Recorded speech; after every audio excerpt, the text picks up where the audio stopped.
வணக்கம். நம்ம இன்றைக்கி பார்த்திங்கன்னா பீட்ரூட் சூப்பு தான் தயாரிக்க போகிறோம். அதுக்கு பார்த்திங்கன்னா நான் ஒயிட் கலர் பேஸ் எடுத்திருக்கேன். இங்கே பாருங்கள், ஒயிட் கலர் பேஸ் எடுத்திருக்கேன். அதுக்கப்புறம் பார்த்திங்கன்னா அதை ஒரு 150 எடுத்து கட் பண்ணி வச்சுருக்கேன். அதுக்கப்புறம் பீட்ரூட் பார்த்திங்கன்னா சீவி தான் வச்சுருக்கேன்.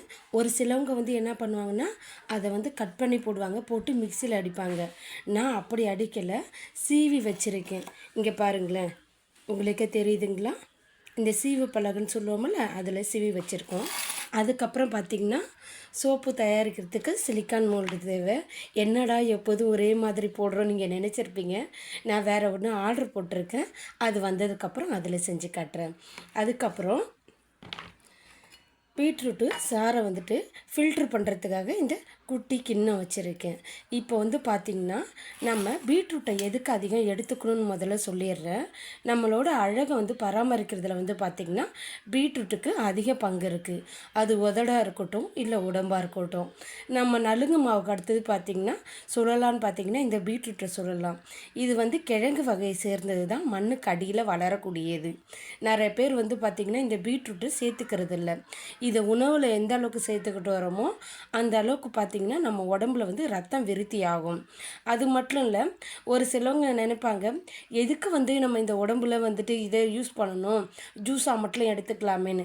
இப்போ உள்ள காலகட்டத்தில் பார்த்திங்கன்னா அந்த அளவுக்கு யாருமே ஃப்ரூட்ஸை இதை ஜூஸாகவும் யூஸ் பண்ணிக்கிறது இல்லை. அதுக்கப்புறம் பார்த்திங்கன்னா சாப்பாடுலேயும் சேர்த்துக்கிறது இல்லை. நம்ம உடம்புக்கு ஒவ்வொரு வகையான சோப்பை யூஸ் பண்ணும்போது பார்த்திங்கன்னா நம்ம உடம்புக்கு சத்து தான் கிடைக்கும். அதையும் பார்த்திங்கன்னா இதை யூரோப் அண்டு சைனாவில் இதை யூஸ் பண்ணுவாங்க. இதில் தண்ணி எதுவும் ஊற்றக்கூடாது. அதை அதோட ஜூஸை மட்டும் பார்த்திங்கன்னா அப்படியே நம்ம ஃபில்ட்ரு பண்ணிக்கணும். இப்போ பார்த்திங்கன்னா நான் இன்றைக்கி செஞ்சு காட்டுறேன் இதை எப்படி ஃபில்ட்ரு பண்ணுறதுன்னு. இங்கே பாருங்கள், இப்படி பிழிஞ்சாவே நமக்கு வந்துடுது. தெரியுதுங்களா ஜூஸு? ஏன்னா இது தண்ணி தான். ஏன்னா இதில் தண்ணியோ எதுவோ கலக்கணுன்ற அவசியம் கிடையாது. இங்கே பாருங்கள், இப்போ உங்கள் கண் இதுக்காக தான் நான் இதை ஜூஸை ஃபில்ட்ரு பண்ணுறேன். இதை நம்ம உதடுக்கு யூஸ் பண்ணுறதுனால பார்த்திங்கன்னா நம்ம உதடு நல்ல ஒரு சிகப்பு நிறத்தில் யூஸ் பண்ணும். முகத்துக்கு யூஸ் பண்ணாக்க நல்ல ஒரு பொலிவை கிடைக்கும். அப்புறம் குறிப்பாக சொல்லணும், நிறைய பேர் மேக்கப் போடுவாங்க, போட்டுட்டு பார்த்திங்கன்னா அப்படியே டல்னஸாக படுத்துருவாங்க. நீங்கள் அப்படி படுக்கிறதுக்கு பதிலாக நீங்கள் ஃபேஸை வாஷ் பண்ணணும்னு நீங்கள் நினச்சிங்கன்னா இதை எடுத்துக்கலாம். இல்லை லிப்ஸுக்கு யூஸ் பண்ணணும்னு நினச்சிங்கன்னா நீங்கள் என்ன பண்ணணும், இதோடு சேர்த்து கொஞ்சோண்டு நெய்யை எடுத்து இதில் மிக்ஸ் பண்ணி நல்லா பாயில் பண்ணிவிட்டு அப்படியே ஒரு பாட்டிலில் வச்சிங்கன்னா டெய்லி நீங்கள் லிப்ஸுக்கு யூஸ் பண்ணிங்கன்னா உங்கள் லிப்ஸ் பார்த்திங்கன்னா நல்ல ஒரு பிரைட்னட் ஆகும். அது மட்டும் இல்லாமல் ஸ்கின்னுக்கு நம்ம யூஸ் பண்ணிக்கலாம். நெய் பார்த்திங்கன்னா நம்ம முகத்துக்கு நல்ல ஒரு அழகு கொடுக்கும். ஏன் நான் இதை ஸ்கின்னுக்கு யூஸ் பண்ணுங்க, உடம்புக்கு யூஸ் பண்ணுங்கன்னு சொன்னேன்னா, அதுக்கப்புறம் பார்த்திங்கன்னா உடம்புக்கு அதுக்கப்புறம் பார்த்திங்கன்னா என்ன ஆகும்னு, இது பார்த்திங்கன்னா எப்பவுமே நமக்கு யூஸ் இல்லைன்னு நினச்சிப்போம் நம்ம. ஆனால் இது நமக்கு நல்ல ஒரு யூஸாகவும் இருக்கும். இப்போ உங்கள் கண்ணதுக்கே இந்த ஜூஸை நான் புழிஞ்சு காட்டுறேன். இதில் தண்ணி எதுவும் சேர்க்கவே இல்லை. நீங்கள் இதை எப்போதும் ரெகுலராக யூஸ் பண்ணிக்கலாம். இங்கே பாருங்களேன், இந்த சக்கை தெரியுதுங்களா? நான் ஒன்றும் வேறு எதுவுமே இதில் செய்யலை. இதை சீவி இருக்கேன், இதிலேருந்து ஃபில்ட்ரு பண்ணியிருக்கேன். ஒரு சிலவங்க அரைச்சி அப்படியே போட்டுருவாங்க, அது நமக்கு தேவையில்லை. இங்கே பாருங்கள், இதுலேயே இவ்வளோ தண்ணி இருக்குது. இங்கே பாருங்கள், இதுதான் நமக்கு முக்கியம். சீவி போடுறது வேஸ்ட்டு. இப்போது இதை என்ன பண்ணிக்கணும், நம்ம ஃபில்ட்ரு பண்ணிக்கணும் லைட்டாக. இப்போ நான் சொன்னேன் பார்த்தீங்களா 150 சோப் பீஸ் எடுத்திருக்கேன்னு. இதில் பாருங்கள், நான் இதை என்ன பண்ணுறேன், இதோட மிக்ஸ் பண்ணிக்கிறேன். நீங்கள் கேட்கலாம், ஏன் இப்போ சின்ன சின்னதாக கட் பண்ணிக்கிறீங்கன்னுட்டு. ஏன்னா அது உங்களுக்காக கட் பண்ணி காட்டுறேன்.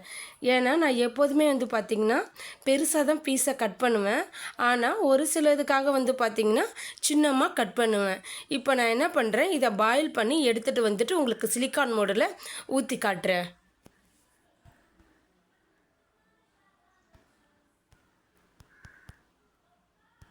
நம்ம காய்ச்சி வச்ச ஜூஸ் எடுத்து இப்போ வந்துட்டு ஊற்றுறோம், சிலிக்கான் மோல்டில் ஊற்றுறோம். பாருங்களேன், இங்கே இருக்க என்ன கலரில் இருக்குன்னு. முடிஞ்ச அளவுக்கு சிலிக்கான் மோல்டே யூஸ் பண்ணுங்கள். பார்த்தீங்களா சோபேஸு, இது வந்து நுரை வேறு ஒன்றும் கிடையாது. நான் எப்போதும் நம்ம யூஸ் பண்ணுறது தானேன்ட்டு எந்த ஒரு ஸ்ப்ரேயும் யூஸ் பண்ணுறது கிடையாது.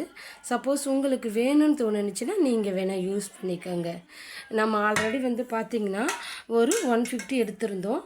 அதுக்கப்புறம் வந்து பார்த்திங்கன்னா ஜூஸும் எடுத்திருந்தோம்.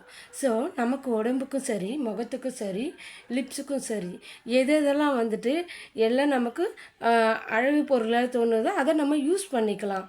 இப்போ இதெல்லாம் வந்து பார்த்திங்கன்னா அதிகம் அந்த காலத்துலேருந்து தெரிஞ்சது தான், அப்பிலேருந்து வந்து பராமரித்தது தான். இன்றைக்கி வந்துட்டு இதை ரெடி பண்ணினதை வந்து நாளைக்கு நான் வாஷ் பண்ணி காட்டுறேன் உங்களுக்கு. ஸோ 1 நைட்டு நம்ம விடுவோம், சரிங்களா?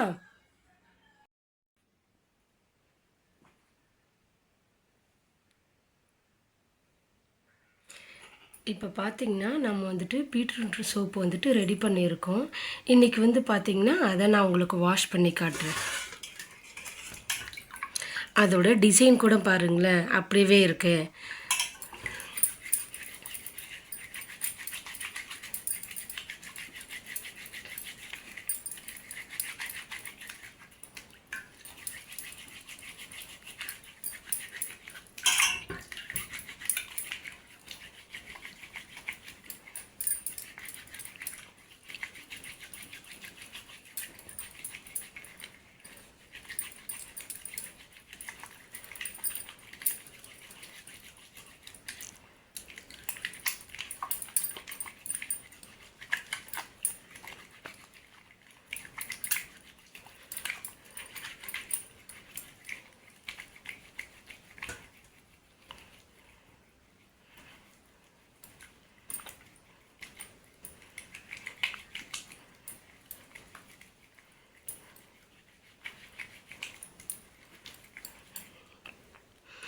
இந்த சோப்பை பார்த்திங்கன்னா அதிகம் பேர் நினைக்கிறாங்க எதுக்கு இதை யூஸ் பண்ணணும்னு நினைக்கிறாங்க. நம்ம உடம்புல வந்து பார்த்திங்கன்னா மங்கலான கலர் இருக்குது, அதை சரி பண்ணுறதுக்கு வந்து பார்த்திங்கன்னா நம்ம பீட்ரூட் சோப்பை வந்துட்டு யூஸ் பண்ணிக்கலாம். அது மட்டும் இல்லை, முதுமையான ஏஜ் மாரி சிலவங்களுக்கு தெரியும், ஆனால் இளமையாக தான் இருப்பாங்க. அதை சரி செய்யக்கூடியதுன்னு பார்த்திங்கன்னா இந்த பீட்ரூட் சோப்பு தான். ரேடியேஷனால் வந்துட்டு அதிகம் பாதிக்கக்கூடியதை வந்து சரி பண்ணக்கூடியது, நீ செல்ஸை வந்துட்டு ஃபார்ம் பண்ணக்கூடியதுன்னு பார்த்திங்கன்னா இந்த பீட்ரூட் சோப்பு தான். ஸோ இந்த சோப்பு வந்து பார்த்திங்கன்னா நம்ம எந்த விதத்தில் வேணாலும் யூஸ் பண்ணிக்கலாம். ஸ்கின்னுக்குனாலும் ஓகே. ஒரு சிலவங்க வந்துட்டு பார்த்திங்கன்னா மேக்கப்ஸ் இதேமாரி போடுவாங்க, அவங்க வந்து பார்த்திங்கன்னா நைட்டு அப்படியே படுத்துருவாங்க. ஸோ ஜஸ்ட் ஃபேஸ் வாஷ்க்கு மாரி இதை யூஸ் பண்ணலாம். இதை நம்ம எப்படி எடுத்துக்கிறோமோ அந்த அளவுக்கு பார்த்திங்கன்னா நம்ம ஸ்கின்னுக்கு ஒரு நல்ல ஒரு க்ளோவிங்காகவும் கொடுக்கும். அது மட்டும் கிடையாது, இதை வந்துட்டு லிப்பானம் மாரி நம்ம எடுத்துக்கலாம். எடுத்துக்கிறதுனால வந்துட்டு உதட்டில் உள்ள கருமையை நீக்கி நல்ல ஒரு கலரிங்கை கொடுக்கும். ஸோ இதை ஏன் உங்களுக்கு சொல்கிறேன்னு பார்த்தீங்கன்னா, நமக்கு எப்போதுமே யூஸ்ஃபுல்லானதுன்னு பார்த்தீங்கன்னா நம்ம சமையல் அறையிலே இருக்குது. அது கூந்தல் ஆகட்டும், இல்லை உடம்பை பராமரிக்கிறதா இருக்கட்டும். ஸோ இந்த வீடியோ உங்களுக்கு பிடிச்சிருந்தா லைக் பண்ணுங்கள், சப்ஸ்கிரைப் பண்ணுங்கள், ஷேர் பண்ணுங்கள். தேங்க்யூ.